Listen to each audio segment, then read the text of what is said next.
Queridos, que privilégio, mais uma manhã na presença do Senhor Jesus, na presença de Deus Pai, para adorarmos, cultuarmos ao Senhor Deus. E hoje nós temos a missão de expor um texto, já peço para você abrir a sua Bíblia, João capítulo 2. João capítulo 2.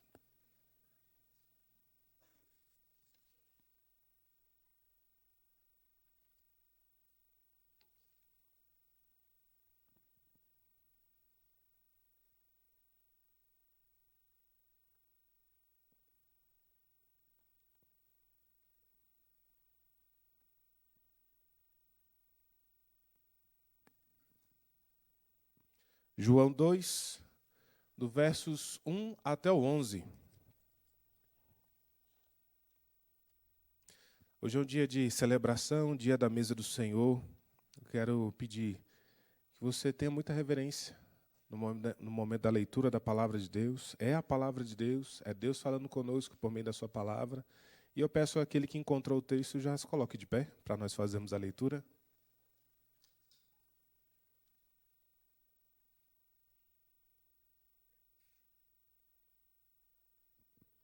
Diz assim o texto, João capítulo 2, versos 1 a 11. 3 dias depois, houve um casamento em Caná da Galileia, achando-se ali a mãe de Jesus. Jesus também foi convidado com seus discípulos para o casamento. Tendo acabado o vinho, a mãe de Jesus lhe disse: eles não têm mais vinho. Mas Jesus lhe disse: mulher, que tenho eu contigo? Ainda não é chegada a minha hora. Então ela falou aos seus serventes: fazei tudo o que ele vos disser.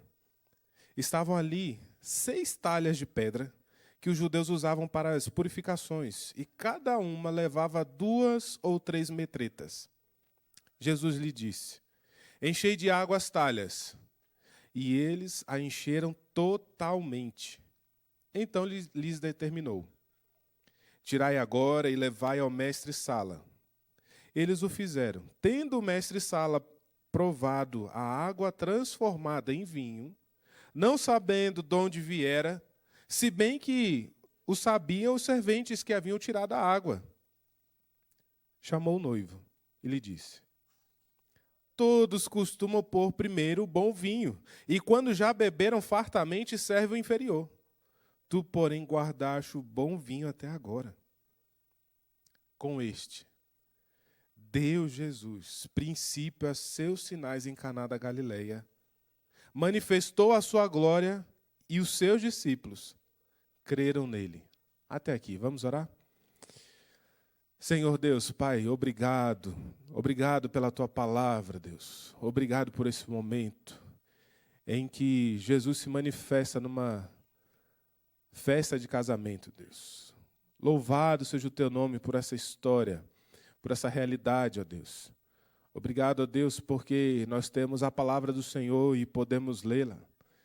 Te louvamos, ó Deus, porque o Senhor separou este dia para louvor da Tua glória, mas também para falar conosco, Deus, para que nós venhamos a crer mais no Senhor Jesus. Então, Pai, eu quero pedir, Deus, me usa aqui como instrumento, Deus. Eu sou Teu filho, eu sou, ó Deus, comprado e remido pelo sangue de Jesus e preciso do Senhor aqui nesta hora, Deus. Pai, mas aqui estão também os Teus filhos, o Teu povo, ó Deus, que precisa ouvir a Tua voz, será alimentado nesta manhã. E, ó Pai, que pelo poder do nome de Jesus, o Senhor possa repreender toda e qualquer distração. Mas também, ó Deus, repreender tudo aquilo que venha nos atrapalhar, Deus. Pai, que em nome de Jesus, tão somente Jesus Cristo seja exaltado aqui nesta manhã. Ó Deus, que o Teu nome seja glorificado. Que toda a honra, que toda a glória, ó Deus, seja dada ao Senhor, Pai.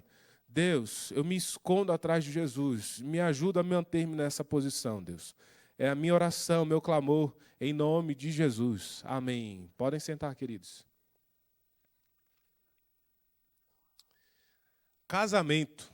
Aqui uma história sobre casamento. E casamento é bom demais. Tem casais, né, que gostam de celebrar a festa do casamento, o casamento.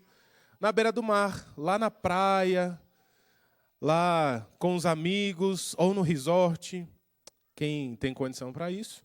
Chama os convidados para a beira da praia, no pôr do sol, promove aquela celebração bonita, com o sol se pondo. Outros casais preferem meio arvoredo, onde tem bastante flores, árvores, e as flores bonitas ali ornamentando o local. Já tem alguns casais que preferem ir no salão de festas, com muita decoração, luzes e aquela organização toda. E alguns raros preferem um casamento na igreja, onde tem uma acústica boa, decoração nos bancos e no púlpito, e um ambiente mais religioso. Quando nós pensamos em casamento, ou na festa do casamento, geralmente são pessoas bem arrumadas, todas muito bem arrumadas, músicos, noiva, o noivo, que às vezes o povo nem vê, a decoração bonita, ainda que seja simples, mas aquela beleza daquela festa. Imagine comigo uma festa muito bem organizada, uma festa de casamento. Música, convidado, noivo e a noiva, a mesa posta, tudo ali preparado. Mas tem um detalhe, o anfitrião ainda não chegou. O anfitrião está de fora, ainda não chegou à festa. As pessoas conversam, comem, tentam se alegrar, mas está faltando uma coisa. O anfitrião ainda está incompleta aquela festa. A festa pode até acontecer, mas a alegria não é plena. Em Caná da Galileia havia uma festa. Havia pessoas. Havia alegria. Havia expectativa. Mas quando o vinho acabou, ficou claro que a festa não se sustentava sozinha. E não como um convidado qualquer, mas Jesus estava lá. E ele deu sentido àquela celebração. Pensando nisso, nessa história, nesse texto, o tema dessa manhã é a alegria do reino. A alegria do reino. E, em primeiro lugar, queridos, a alegria do reino começa com a confiança em Jesus. A alegria do reino, ela só pode começar com a confiança no Senhor Jesus. E o verso 5 vai nos ajudar a entender isso. Olha aí para a sua Bíblia. Diz assim: então ela falou aos serventes: fazei tudo o que ele vos disser. Para a gente entender melhor, a gente precisa explicar primeiro o que era o casamento. Pode ser que seja um pouco diferente daquilo que a gente está acostumado. Na época, os pais do rapaz, eles escolhiam uma noiva, eles escolhiam uma moça da qual o rapaz iria se casar.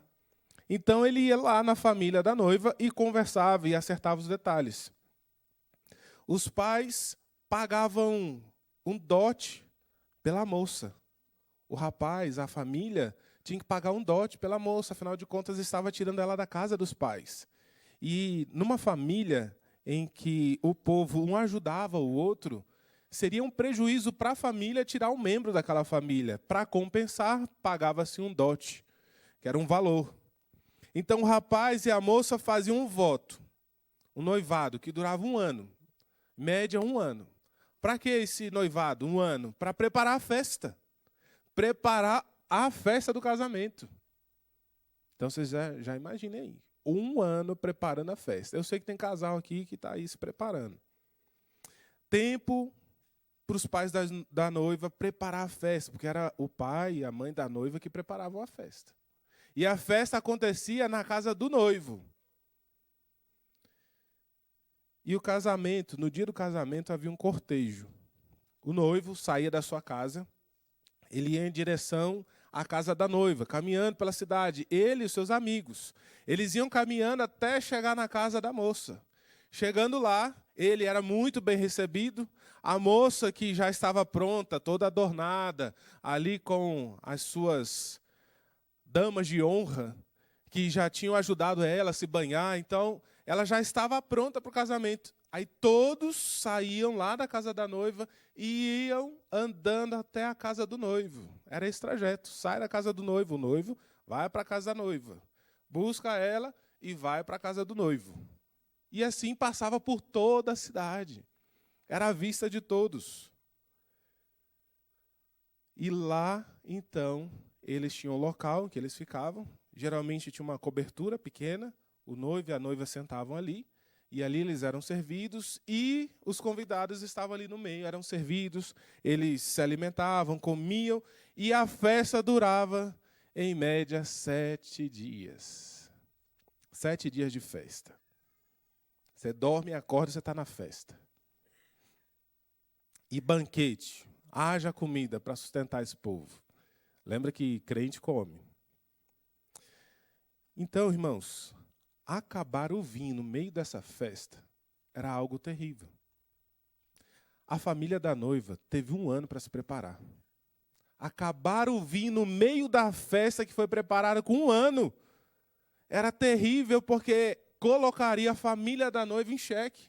Seria uma vergonha para a família da noiva. Seria uma vergonha para a noiva. Mas seria uma vergonha também para o noivo. Seria um desapreço ao noivo e aos convidados não ter mais vinho. Jesus, ele foi convidado para estar naquela festa ali junto com seus discípulos. Mas Maria estava lá também. Pelo que o texto nos dá a entender, Maria, ela estava ajudando no serviço ali do casamento. Ela estava ajudando a servir. Ela estava trabalhando ali naquele casamento. Jesus, diferente, ele foi convidado para participar do casamento. Ele e seus discípulos. Agora, se você perceber, a gente já não vê mais aqui José. José que era o pai de Jesus.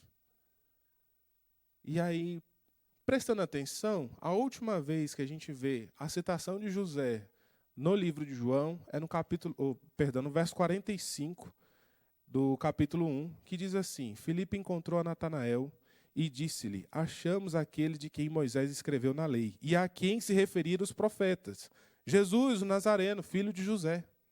Era costume, queridos, se referir à pessoa como o filho do pai. Mas veja que agora, nesse momento do texto, se refere somente à mãe, a Maria. Possivelmente, José já havia morrido. Não sabemos o momento exato. A Sagrada Escritura não dá o momento em que José morreu. Mas pela cultura e pela Escritura, a gente percebe que José sai de cena. Possivelmente, a grande chance é de que ele havia morrido. Então, para você entender por que José não está aqui e a Maria é muito citada aqui nesse caso. Mas aí tem uma frase aqui que ela é muito comentada entre as pessoas. E a gente precisa esclarecer muito bem. Jesus vira para sua mãe e diz assim no verso 4. Mulher, que tenho eu contigo? A gente precisa esclarecer. Essa palavrinha mulher, ela, no original, ela traz um sentido muito de respeito. É como se Jesus estivesse falando para ela, minha querida mãe, só que na tradução fica mulher. Porque para eles, o nome mulher, sim, tem um alto respeito. Para nós, hoje, você chamar sua mãe de mulher, não faça isso não, não vai dar certo. Ela não vai gostar, você vai levar uma bronca. Mas naquele contexto, você precisa entender que era muito respeitoso, sim, chamá-la assim. Então, é com muito respeito, não é com desaforo, não é com má educação que Jesus fala à sua mãe, mas é com respeito. Assim como deve ser, honrando o pai e a mãe. E a resposta de Jesus tem essa perspectiva também de que algo mudou na história dele. Perceba comigo que, no início, ele sendo filho, ele cuidava da sua mãe. Mas, com o tempo, ele foi assumindo o seu ministério já havia começado quando ele já tem discípulos seguindo ele, e então agora fica definido, até para a mãe dele, que o ministério dele começou, e agora a responsabilidade dele não seria mais diretamente de cuidar dela, mas agora de cuidar do povo de Deus, obedecendo os mandamentos e os preceitos e os planos de Deus. Havia um ministério para ele fazer. E agora ele está assumindo isso para ela. Mulher, que tenho eu contigo? Ou seja, é como se a sua responsabilidade, a responsabilidade sobre você já não é mais minha. Eu tenho agora que responder ao chamado do Pai para a minha vida. Então Maria demonstra uma confiança que tudo vai dar certo. Tudo vai se encaixar. Ela só não sabe como. E aí no verso 5 que nós lemos diz: então ela falou aos serventes: fazei tudo o que ele vos disser.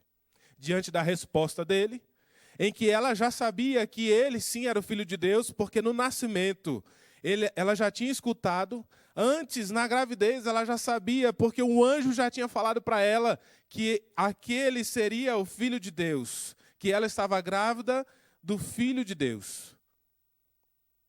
Então ela já sabendo quem era o Senhor Jesus, o Filho de Deus, ela demonstra a sua confiança em que ela sabe que ela não tem o que fazer. A vergonha está posta. Está ali. A qualquer momento, todo mundo da festa pode descobrir que o vinho acabou. Mas ela confia e pede um socorro a Jesus. Maria, ela não exigiu, mas ela confiou no Senhor Jesus.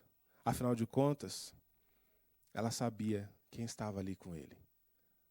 Ela tinha certeza que ele era o Filho de Deus e que o seu ministério já havia iniciado. Queridos, a fé madura, a fé que está afirmada nas Escrituras, ela aponta para Cristo. Ela não aponta para você. Ela aponta para Cristo Jesus. Veja aqui o referencial dessa festa. Agora o modelo, agora quem está no centro dessa festa é o próprio Senhor Jesus. E Maria coloca em evidência ele. Olha, fazei tudo o que ele vos disser. E essa confiança expressa obediência. Obediência de vamos fazer tudo o que ele mandar, independente do que ele falar. E queridos, o reino de Deus, ele só opera onde há submissão à palavra do rei. Então, pode ser que a sua confiança ela esteja abalada. Talvez a sua confiança no Senhor Jesus não está 100%, porque falta você entender quem é o Senhor Jesus para você. Quem é o Senhor Jesus na sua vida? Quem é o Senhor Jesus que está perto de você? Quem é o Senhor Jesus que você conheceu quando Ele te tirou do tremedal de lama, te colocou firme sobre a rocha? Quem é o Senhor Jesus para você? A falta de confiança vai revelar que Jesus não está sendo aquele quem Ele é de verdade para você. Porque Ele não muda, mas talvez no seu coração, a sua confiança a respeito dEle mudou porque você deixou de crer nele como Deus, como Senhor e como Salvador. A alegria do reino, ela nasce da obediência e não do controle. Talvez você está aí sofrendo, passando mal, sem dormir direito, sofrendo com ansiedade porque você está fora do controle, você não tem controle sobre a situação e isso te faz sofrer porque você esqueceu quem é Jesus para você. Está na hora de você chamar a atenção para você mesmo de quem é Jesus. Fale para Ele, Senhor, eu vou fazer tudo o que o Senhor me disser para eu fazer. Eu preciso fazer, confiando. Você não sabe como, mas Ele vai fazer. Diante das realidades em que você vive no dia a dia da sua vida, muitas vezes você é pego despreparado. Mas Jesus, Ele nos surpreende. João, esse mesmo evangelho, lá no início, no capítulo 1, versos 1 a 3, olha o que ele fala de quem é o Senhor Jesus. No princípio era o verbo, é a palavra de Deus. É o Logos de Deus. E o verbo estava com Deus e o verbo era Deus. Ele estava no princípio com Deus e todas as coisas foram feitas por intermédio dele. E sem ele nada do que foi feito se fez. O Senhor Jesus é o Deus Todo-Poderoso, o Deus de toda a criação. Ele tem o universo em suas mãos, quanto mais a sua vida. É esse Senhor Jesus que você está servindo. É esse Senhor Jesus que você precisa pregar para a sua alma aqui nesta manhã. Lembrar dele como Senhor e Salvador, aquele que é Criador de todas as coisas, que tem poder sobre tudo e sobre todos. Confie no Senhor Jesus.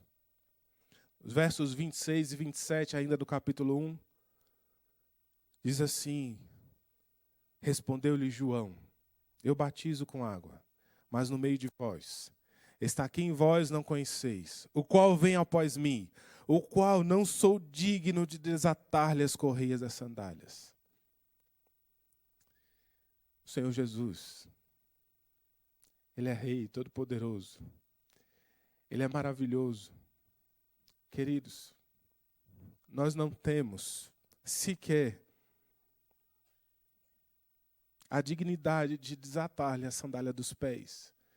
Mas Ele é o nosso Senhor, Ele é o nosso Salvador, Ele é o Deus conosco, Emanuel, que está junto de nós. Ele que prometeu que estaria conosco todos os dias da nossa vida. Ele está com você aqui, apesar de você.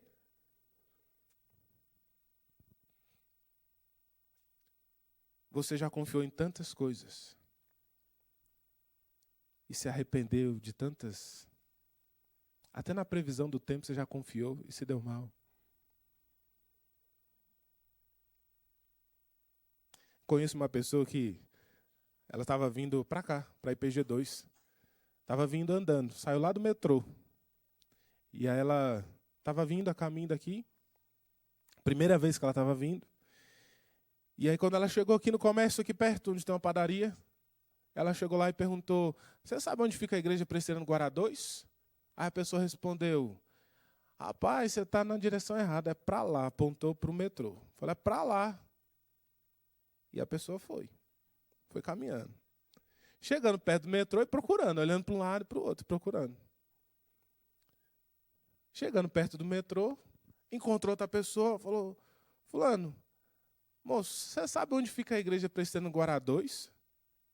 Rapaz, é voltando para lá, você está na direção errada. E aí ele voltou tudo. Passou em frente à moça que tinha dado a indicação errada para ele. Confiar nas pessoas, no mundo, nas coisas, a gente se frustra. Confiar em você mesmo, você se frustra. Porque faz um compromisso com você. Faz assim um compromisso. Hoje eu não vou pecar. Você vai se frustrar com você mesmo. Você vai se arrepender de ter feito isso. Onde deve estar a sua confiança? No Senhor e Salvador da sua alma.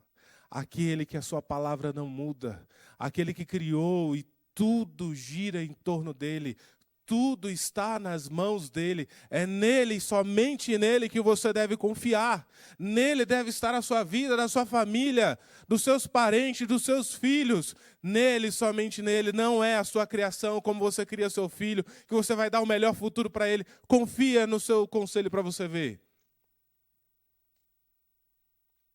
A verdade é, irmãos, se a gente assumir de coração, olha o desastre que nós somos. Os nossos conselhos, se não fosse a palavra de Deus corrigindo os nossos caminhos, moldando e transformando a nossa mente, o nosso sujeito de pensar, que desastre seria? Você já confiou nas pessoas, se frustrou? Já confiou em político e se frustrou? Você já confiou no governo e se frustrou? Você já confiou na sua opinião e se frustrou? Confie somente em Jesus.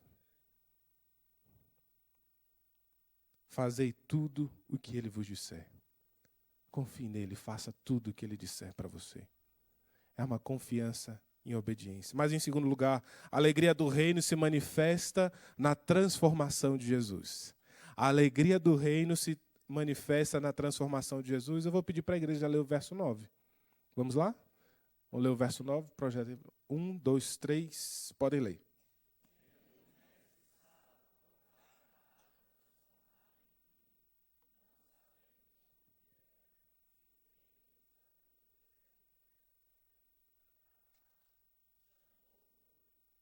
Até aí mesmo. É porque o que importa está aqui no verso 9, no meio dele. Para trazer uma breve explicação, veja que ele fala de 6 talhas de pedra, 6 vasilhames de pedra, que era usado para a purificação. O que era isso? Os judeus pegavam a água, enchiam essas talhas de pedra, e enchiam de água, e eles pegavam a água e se lavavam antes de comer, lavavam as mãos, os pés, porque caminhar lá, irmãos, não era asfaltado igual aqui, era terra batida, então poeira levantava, você estava sujo, se você estivesse naquela época, né? Você estaria sujo, então para você se alimentar, você deveria se lavar, essa era a purificação, você está limpo para poder sentar-se à mesa para a refeição. É o que você manda seu filho fazer hoje, vai lavar a mão antes de comer. Era isso. Então, ali perto tinha 6 talhas de pedra. Jesus vira e falou, enche as 6. Só que elas não eram pequenas, não. Eram grandes. Cabia muita água ali. Os estudiosos calculam que se bem que a margem deles é grande, entre 360 a 600 litros que foram cheios de água ali. E essas talhas, eram utilizadas para eles se lavarem. E, então, eles enchem até a boca ali, totalmente. Totalmente ela é cheia, aquela talha de pedra.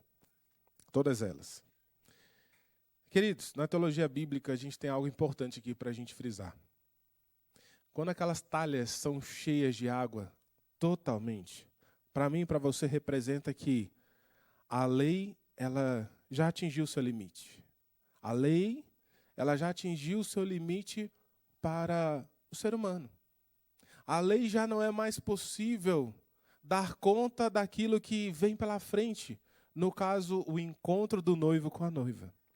Então, pela lei, já chegou ao limite, não tem mais o que fazer. E então, pela teologia bíblica, nós vamos entender que Jesus transforma aquela água em vinho, mostrando que a lei já não é mais o suficiente, mas agora é o sangue de Jesus representado naquele vinho que vai trazer salvação para o homem. A lei já não é aquilo que o homem deveria seguir, mas agora a confiança no Senhor Jesus, que somente pelo sangue de Jesus há salvação, ou seja, pela morte e a sua ressurreição. E aquelas talhas, o vinho, que para alguns ali ainda estavam cheios de água, mas quando é retirado e levado para o mestre-sala, que era tipo um cerimonialista. Quem está prestes a casar, querendo casar, está gostando da mensagem hoje.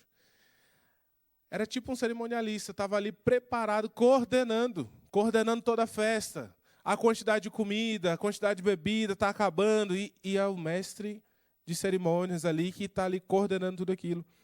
Então o vinho é levado para ele. Ele experimenta e fala, uai. Uai não, né? Mas quase isso.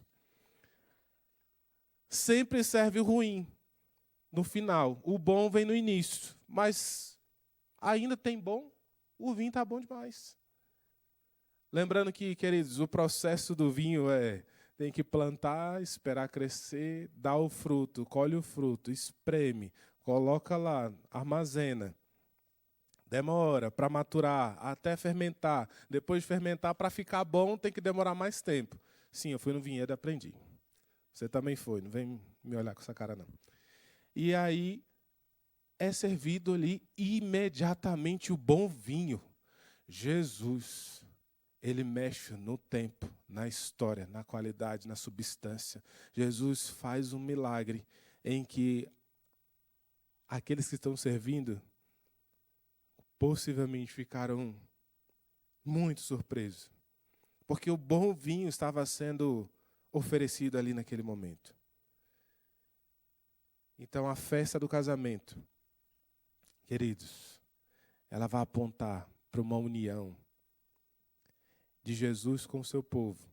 A transformação aponta para uma nova forma de purificação do homem, por meio de Jesus, por meio do seu sangue, representado pelo vinho. Hoje nós nos chegaremos à mesa e nós desfrutaremos do cálice, que é essa representação da morte do Senhor Jesus.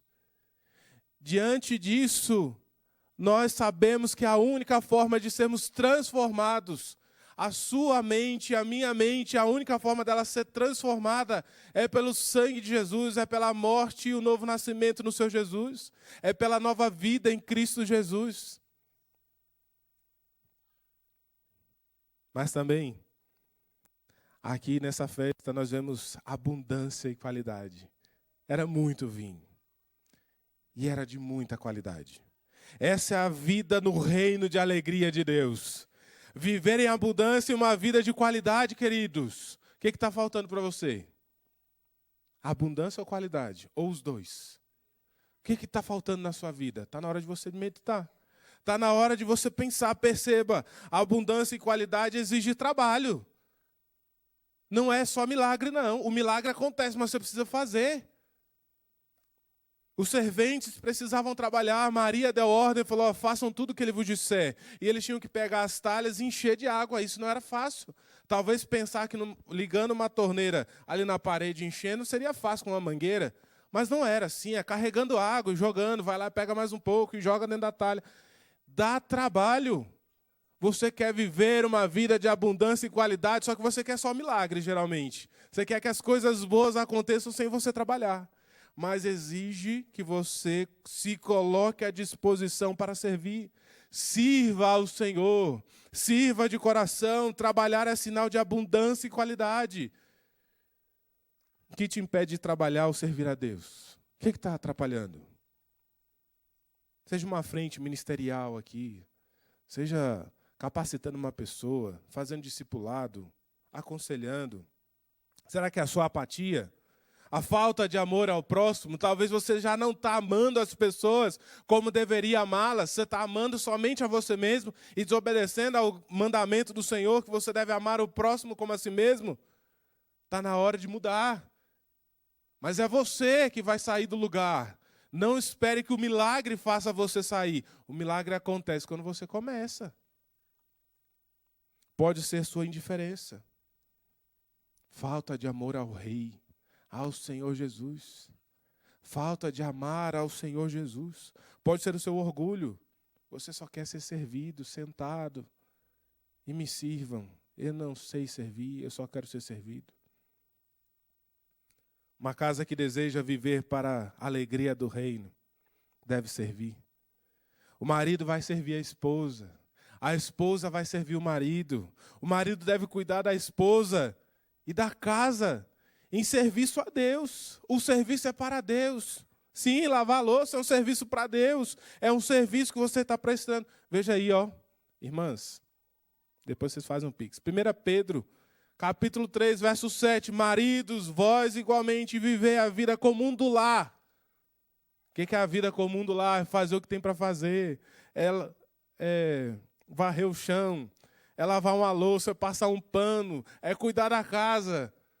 É passar uma roupa, não entrega seu marido não, irmã. Com discernimento e tendo consideração para com a vossa mulher, como parte mais frágil, tratai-a com dignidade, porque sois juntamente herdeiros da mesma graça de vida, para que não se interrompam as vossas orações. A graça de Deus foi sobre nós e por isso nós servimos, com alegria no coração. Talvez você aí, está aí só assistindo o culto, só vem aqui, esquenta o banco e vai embora. Para com isso, começa a servir a Deus. Não é o pastor, não é a igreja, não é o ministério, é a Deus que você deve servir. É dar a sua vida para Deus. Sirva a Deus com tudo que você tem.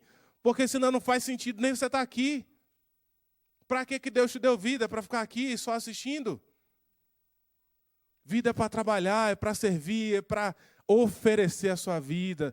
Talvez você ache que oferecer é só vir aqui e dar a sua parte aqui na frente. O dízimo, a primícia, seja o que for. Não, servir é você doar o seu tempo. Doa o que é mais precioso para você. É o seu tempo, o tempo do seu Netflix lá. Liga para alguém, manda uma mensagem, conversa com alguém. Outro dia uma senhora veio aqui na igreja e me perguntou, pastor, o que eu posso servi-lo? Falei, minha irmã, se a senhora vier aqui orar comigo, já está bom. E ela veio. Ela veio aqui no gabinete só orar comigo. E foi tão bom, queridos. Aquele dia eu precisava tanto. Deus me visitou com aquela senhorinha de cabelo branco aqui. E o milagre? O milagre está na transformação, querido. Deus não transformou água em vinho, por que Deus não pode transformar você de um homem preguiçoso a um homem ativo, que trabalha, que serve, que faz aquilo que deve ser feito? Deus transforma, mas você tem que se mexer. E esse é o grande milagre. Deus vai mexendo com o seu povo, tirando da letargia e trazendo atividade para o seu povo, para a gente trabalhar, servir a Deus com muita alegria. Culto é serviço a Deus. Culto é sinônimo de serviço. O marido começa a servir a esposa. Os filhos começam a servir dentro de casa. Você talvez está privando o seu filho de servir. Para com isso. Você está lá na sua casa, faz tudo por ele, passa a roupa dele, guarda a roupa dele, não deixa o menino lavar uma louça, lavar um banheiro. Depois, como é que ele vem servir aqui? Nem sabe. Aí vai para o acampamento, chega lá, não sabe fazer nada. Aí lá a gente coloca ele para fazer. Aí lá ele faz. E na vida ele fala assim, gostei de fazer. Falei, vou contar para sua mãe e seu pai. Mas veja que não deixar servir é um perigo grande, queridos. Talvez você colocar o seu menino para carregar um lixo para fora de casa, lavar um banheiro, arrumar o quarto, varrer uma casa. Isso vai impactar no futuro dele. Isso vai impactar na vida dele aqui na igreja. Isso vai impactar como ele olha para as coisas. E talvez, às vezes, ele sente aqui e fala assim, aqui eu sou servido também. Tem diácono lá que carrega as coisas. Eu chego, a mesa já está pronta.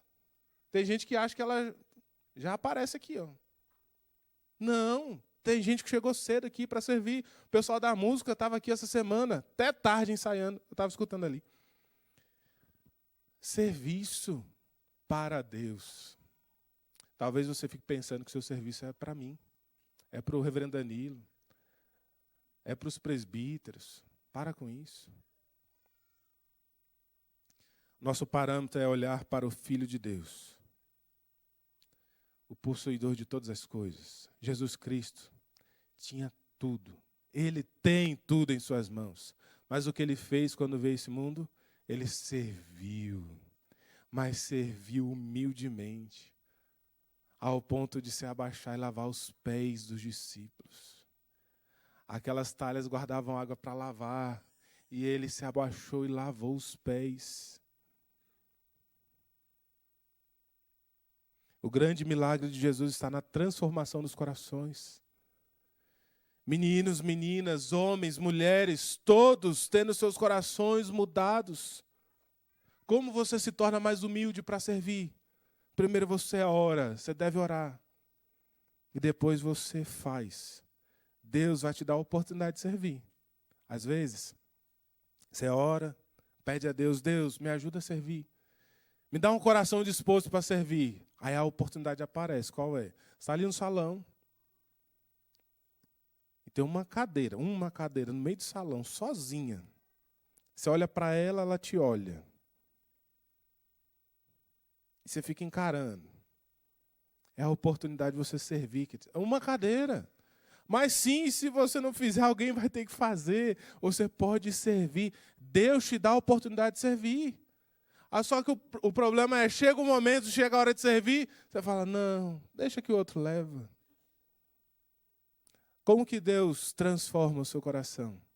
É te dando a oportunidade de você fazer aquilo que você não fazia.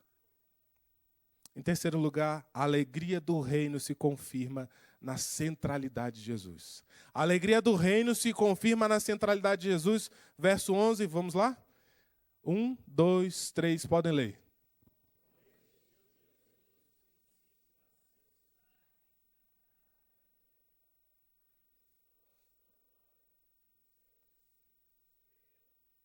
Aleluia. Queridos, é uma festa de casamento. Agora eu pergunto, qual é o nome da noiva? Qual é o nome do noivo? Quantos convidados tinham?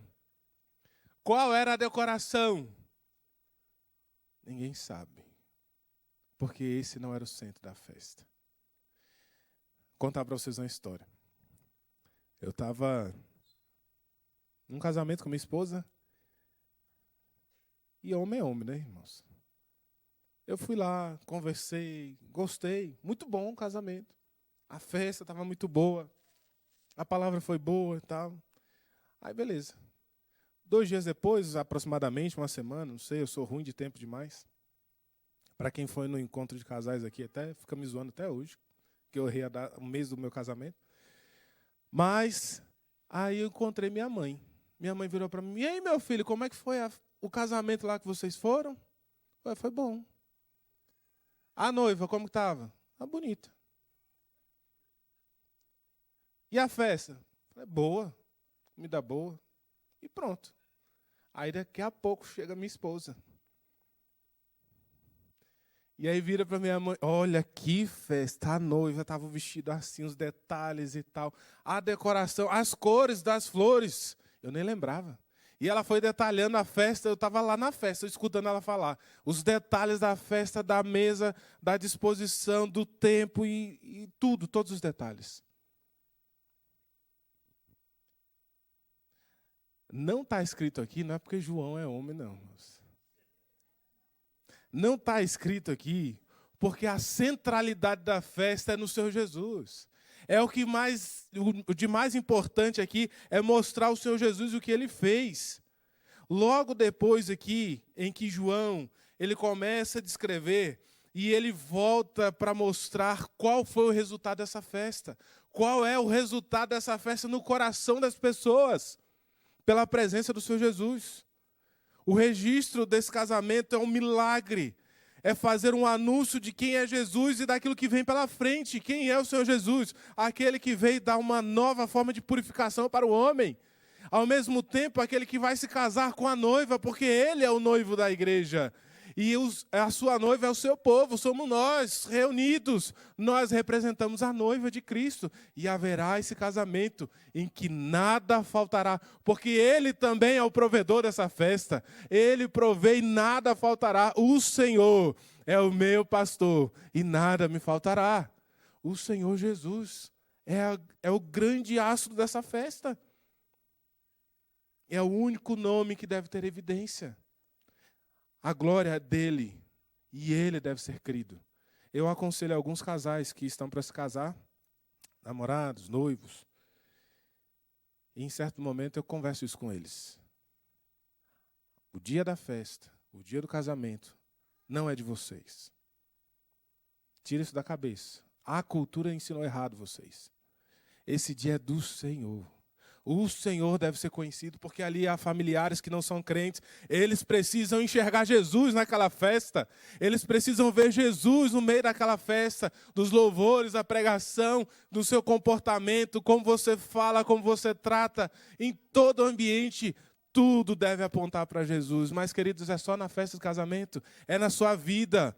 É como você fala com as pessoas, como você fala com sua esposa. Você deve mostrar Jesus até na sua gíria, do jeito que você fala lá na sua casa. Quais são as suas gírias? Elas agradam, elas revelam Jesus? Ou elas são iguaizinhas às do mundo? Como é o seu comportamento? Como é você lá na escola? Menino, menina. Seus pais não estão vendo. Como é você lá? Seus amigos veem Jesus em você ou estão vendo você na pior forma que você poderia ser? Sem Jesus? Como é o seu namoro, jovem? Quando você não está aqui na igreja? Revela Jesus? Mostra Jesus no seu jeito de falar. Para que as pessoas vejam Jesus na sua vida. Que no seu vestir as pessoas vejam mais de Jesus.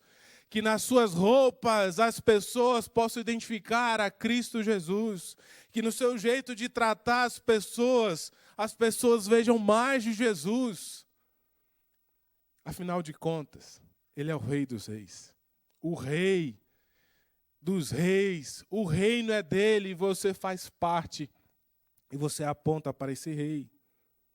Concluindo, queridos. A alegria do reino. A equipe de música pode vir. No início nós falamos de uma festa sem anfitrião. Em Caná da Galileia.